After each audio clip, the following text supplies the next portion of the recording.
Welcome to Lesson 2 of the Inner Wisdom of Confidence and Presence.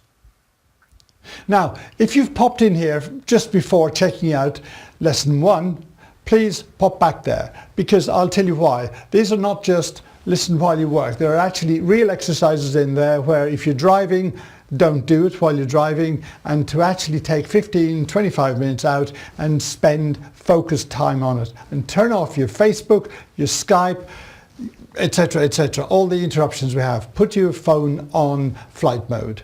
Honestly, this is about getting focused and about learning something that you may never have actually come across before.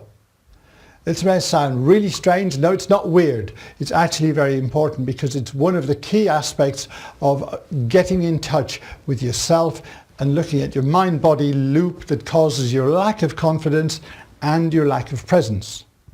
Consider a speaker you may have listened to. He's talking to the audience and he's obviously distracted.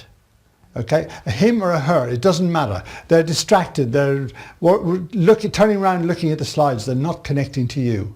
And in order to do so, they need to be focused. They need the energy in here, the thoughts in here. You need the breathing smooth and constant so they've got maximum blood flow so they can focus clearly and deliver their message to the audience and connect to it, and you are the audience. Whereas if they're worried about all kinds of things going on around them, or it's not obvious to you but they come off stage and say, "Oh, I'm glad that's over, I really need a drink," they have not been doing a good job. They've not been present and they've not been fair to you. So that's why I'm working with this. Okay? Now, but by all means carry on. So you won't lose anything, but you may not gain the maximum. Now, one of the things we looked at in the last one, in the previous lesson, was it's important when we have some confidence issues that they can go round and round in our head and we just tell ourselves, "I can't do that," or "I'm not very good at something else," or "I can't speak on stage," or "I can't connect to somebody," or "My boss hates me." Maybe he does, but we have all these crazy ideas going on and they're going round inside. Now, what actually happens is it's very easy to deny that we've ever thought something. I never thought that. But if we write it down in our own handwriting, preferably, it can make a big difference and a big impact, because you see something and you think, "Oh," and then you have to start facing it. And that's one of the things I ask, is you just take a few very brief notes, preferably in your own handwriting or in a password protected file if it sounds really wacky stuff that you're writing down. Then that information is there in front of you, yeah? Preferably written down. It's less easy to delete with just hitting the delete key, and it's there and it becomes as a reminder. And that is simply getting you to know yourself. I mean, really, honestly, that's what we're talking about. Now, what we did was we did some breathing exercises and combined visualization exercises and went a little bit deeper. But the consequences of not actually facing up to our confidence challenges can be incredible, and we will deny them until we actually get them down on paper or feel them or do some work with them. And the difference can be exponential. It can be huge, because if we don't take that next step about promotion or finding a partner or whatever it might be, then quite simply, if you don't take that next step, we may be setting ourselves a future of mediocrity compared with what we could achieve. Now, that may sound pretty harsh, but that's potentially the case. So I'd like to help you. Now, I'm very happy where I am, but I used to be in a really dark, heavy space. And I believe I said earlier, back in about 1990 something, there's a photo of me and I look kind of heavy. I'm a lot younger, but I just look like I'm carrying the world on my back or in my head. And that's the place I was in. Now, I'm not offering you the magic pill, the green pill or the blue pill, but I will show you short, easy ways to help you on your way forward. I trust you like that. But remember the consequences, if you don't do it. So let's stick with me. A whole 15, 25 minutes, if you want to stick 10 minutes on the end for yourself, just to have a think about things.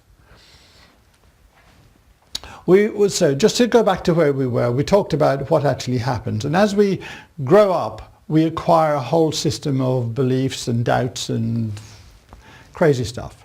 But it can actually be much deeper than that, which I talk about on video 3.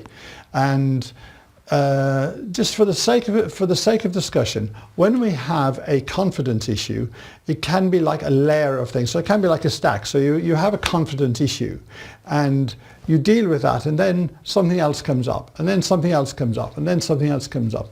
That's the way we are. Yeah? There's no point in giving up. But the key thing is, when we address this issue, then we need to take some action. Now, what that action is depends entirely on your individual circumstances. You've probably heard of a book called Feel the Fear and Do It Anyway. Great idea, absolutely fantastic. If you want to live on an adrenaline-filled life and on the edge of fear and falling off the cliff or the high diving board, then that's your choice, of course. But do you have to do it like that? Not necessarily. And that's what I'm offering you, whereby you can choose to work with a lot of these issues and get them out of the way. Because the common parameter of virtually all the clients I've worked with comes down to 3 words. My life hurts. 3 words. Can you believe that? And it's quite simply when we are suffering too much from our lack of confidence, lack of achievement, lack of presence, not connected, relationships, money, pain. Okay, when it's too much, then we decide to do something about it. And you are not really going to do much about this unless it's actually hurting. So that's what I'd like to do, is to help to relieve your pain and allow you to move forward. It's what I do because I spent so long not knowing how to express myself emotionally, verbally, body language wise, because I was confused, and most of the world is confused as well. I feel I was very confused, and like I said, I had a bit of a midlife crisis and ended up getting quite dramatic and training as an energy healer, which is really a long way from being an electronics engineer. And it's total opposite, left brain, right brain, if you believe in that model.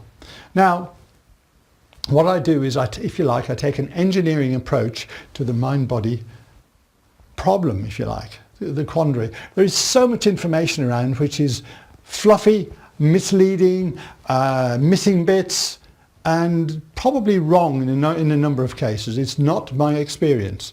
And this deeper level allows you to make those moves, make those changes. So going back to the stack issue, it's like the stack of plates at the end of the restaurant where you pull a plate off and there's always another plate there, and then more things can come to the surface. That's not something to worry about. It's just life. Life's a journey. And I like to make it easier. And I really enjoy mine at the moment. But I have plenty of challenges. But it's learning how to handle them and learning how to become aware of yourself. Let me tell you, one of the first clients I worked with when I started using these techniques was a lady visiting from India who happened to find me somehow locally. And she'd had some kind of trauma where a teacher embarrassed her by forcing her to go on stage, and then embarrassed her in front of the whole college she was at. So she had really deep hurt about this, and she really wanted to be a speaker. And we worked together about 3 times where we identified exactly what was going on, where she felt it, did a quite deep work, obviously beyond what I'm doing on here, and it was one-to-one as well, so there was a much better level of communication and identification of what and where the issues were. And of course those other things come to the surface as well. But I think we worked for about 3 sessions in total, and I next heard from her that her first talk was to 500 people, and she loved it. And some months later I heard from her saying she wanted her life back. I thought, what's up?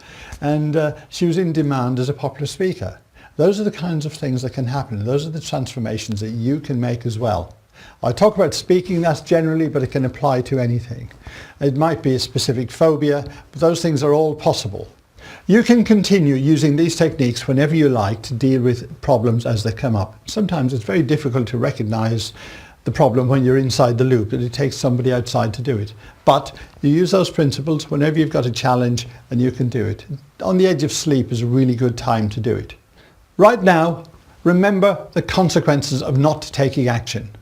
whether it's salary, whether it's relationships, whether it's family, whether it's peace of mind.